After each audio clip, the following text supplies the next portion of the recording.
হয়ে গেলে তুই সুদ টানতেই পারবি। নে নে টাকাটা নে, নিয়ে চিকিৎসা কর। কি আর করব, বিপদে পড়ছি, বাপ তো বাচ্চাইতে হইব।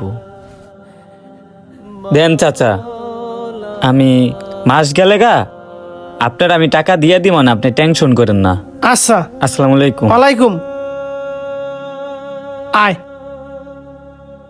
চাচা হইল আমার বাপের খুব কাছের একজন মানুষ, এক কথায় বন্ধু বললেই চলে।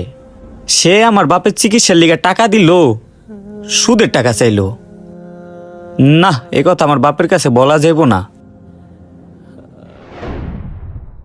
এই মাসে সুদরে কিছু টাকা আইলে এই জায়গাটা কত সুন্দর দেখছোস? এই জায়গায় এক কাঠা জমিন কিনতে হইব। চাচা, হ্যাঁ।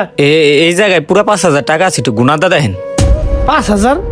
5,000 মানে কি কয়? 5,000 দিবি কে? 5,000 টাকা হেনে? চাচা, আমি সুদের টাকা দিতে পারবো না। এই বেটা, তুই এটা কি বলস? তোর আব্বা অসুস্থ, আমি তোর উপকার করলাম। এই টাকা যদি মন্না খেলা লাগাইতাম, আমার কম হলে 1,000 টাকা দিত, তুই তো কম হলে 500 টাকা আমার দিবি।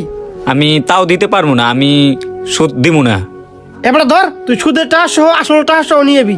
যা, তোর টাকা আমি নিব না, সুদ নিয়ে যাবি, যা।